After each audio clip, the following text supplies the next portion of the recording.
नमस्कार दोस्तों, मैं प्रिंस यानी आपका स्वागत करता हूं हमारे चैनल लर्न एंड ग्रो में। आज हम बात करेंगे कुछ टेक्निकल क्वेश्चंस की। तो चलिए स्टार्ट करते हैं। पहला क्वेश्चन ले लेते हैं, which have high density metals और नॉन मेटल्स। हमें बताना है कि इसकी डेंसिटी ज़्यादा होती है मेटल्स की या नॉन मेटल्स की।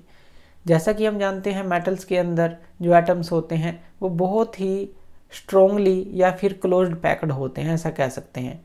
तो इसीलिए जो डेंसिटी होती है मेटल्स की ज़्यादा होती है। नॉन मेटल्स की डेंसिटी कम होती है, लगभग सभी नॉन मेटल्स की। लेकिन आयोडीन जो होती है उसकी अगर नॉन मेटल्स में बात करें उसकी डेंसिटी ज़्यादा होती है नॉन मेटल्स के अंदर। लेकिन अगर मेटल और नॉन मेटल्स की बात करें तो मेटल्स की जो डेंसिटी रहेगी वो ज़्यादा रहेगी। तो यहाँ पर आंसर आएगा कि जो हाई डेंसिटी होती है मेटल्स की होती है और जो लो डेंसिटी होती है नॉन मेटल्स की होती है, अगर इस तरह का क्वेश्चन आता है। नेक्स्ट क्वेश्चन ले लेते हैं, dash are bad conductor of heat and electricity. अब कौन है बैड कंडक्टर, यानी कि जो हीट और इलेक्ट्रिसिटी को पास नहीं होने देता अपने में से, वो होते हैं हमारे नॉन मेटल्स। क्योंकि मेटल्स जो हैं, हमने जैसा कि बात किया कि उसके जो एटम्स हैं क्लोजली पैक्ड हैं, एक जगह से दूसरी जगह ट्रांसफ़र करते रहते हैं वो, और फ्री इलेक्ट्रॉन भी होते हैं इसके पास, तो इलेक्ट्रिसिटी भी जाती है इसमें और जो हीट है वो भी आसानी से ट्रांसफ़र हो सकती है मेटल्स के अंदर। लेकिन जो बैड कंडक्टर हैं वो रहते हैं नॉन मेटल्स, जैसे प्लास्टिक हो गया, रबर हो गया, ये क्या है, बैड कंडक्टर हैं हीट के और इलेक्ट्रिसिटी के। नेक्स्ट क्वेश्चन ले लेते हैं, fatigue failure starts at the point of dash stress. Fatigue क्या होता है, अगर आप साइक्लिक लोड, साइक्लिक स्ट्रेस किसी चीज़ के ऊपर अप्लाई कर रहे हैं, बार बार रिपीटेड लोड अप्लाई कर रहे हैं, तो ये जो फटीग है स्टार्ट कहाँ पर होता है, जहां पर एक माइक्रो क्रैक बन जाता है तो वहां से वो क्रैक जो है बढ़ना स्टार्ट हो जाता है, इंक्रीज होना स्टार्ट हो जाता है। लेकिन ये क्रैक बनेगा कहां पर, किस पॉइंट पर बनेगा, जहां पर स्ट्रेस सबसे ज़्यादा होगा। तो हाईएस्ट स्ट्रेस का पॉइंट होता है जहां पर फटीग फेलियर स्टार्ट हो जाता है, यानी कि माइक्रो क्रैक बनता है, फिर वो फैलता चला जाता है और मेटल हमारा जो भी मटीरियल है वो फ्रैक्चर हो जाता है। नेक्स्ट क्वेश्चन ले लेते हैं, magnetising force which is necessary to neutralise completely the magnetism in an electromagnet.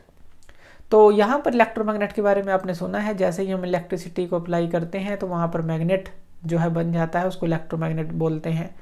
तो एक इस तरह की जो फोर्स है जो कि रिक्वायर्ड है न्यूट्रलाइज करने के लिए किस चीज़ को, जो मैग्नेटिज्म है इलेक्ट्रोमैग्नेट में, after the value of magnetising force become zero, यानी कि मैग्नेटाइजिंग फोर्स की वैल्यू को आपने जीरो कर दिया, तो वो कौन सी फोर्स है जो न्यूट्रलाइज करेगी मैग्नेटिज्म को एक इलेक्ट्रोमैग्नेट में, उसको हम बोलते हैं कोएर्सिव फोर्स।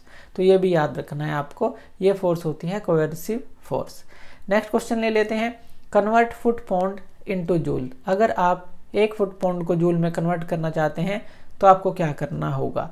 तो एक फुट पाउंड को जूल में कन्वर्ट करने के लिए आपको मल्टीप्लाई करना होगा उसको 1.356 से, तो तब जो है एक फुट पाउंड जो है जूल के अंदर कन्वर्ट होगा, यानी कि एक फुट पाउंड जो है इतने जूल के बराबर होता है।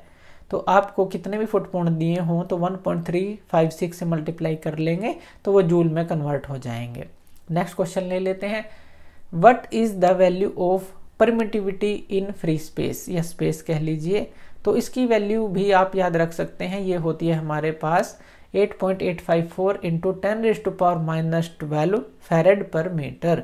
तो ये होता है इसका आंसर, ये वैल्यू आप याद रख सकते हैं। नेक्स्ट क्वेश्चन ले लेते हैं, what are the possible types of space lattice in 7 basic crystal system according to Bravais.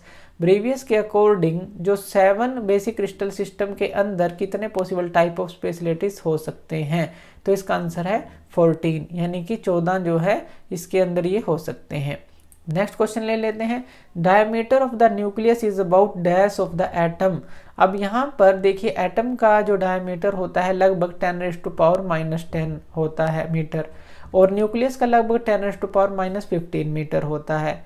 तो अगर हम डायमीटर ऑफ न्यूक्लियस को डायमीटर ऑफ एटम से कंपैरिजन करें तो वो हमारा हो जाता है लगभग 10⁻⁻5 मीटर के अबाउट, यानी कि 100,000th के अबाउट ये हो जाता है।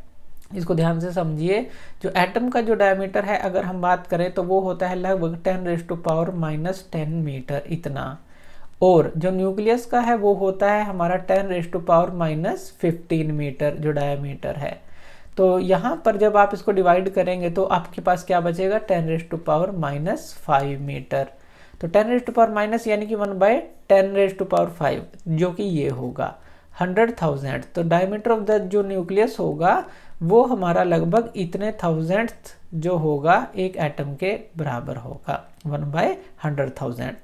नेक्स्ट क्वेश्चन ले लेते हैं। A proton has dash charge particle. Proton के पास कौन सा चार्ज होता है? इलेक्ट्रॉन के पास नेगेटिव होता है, न्यूट्रॉन के पास कोई भी चार्ज नहीं होता। प्रोटॉन के पास कौन सा होता है? पॉजिटिव चार्ज होता है। नेक्स्ट क्वेश्चन ले लेते हैं। Mass of an electron is about dash of A neutron. अब जो मास होता है इलेक्ट्रॉन का वो कितना होता है अगर न्यूट्रॉन से कंपैरिजन करें? अब इलेक्ट्रॉन काफ़ी हल्का होता है, ऐसा तो हमें पता ही है।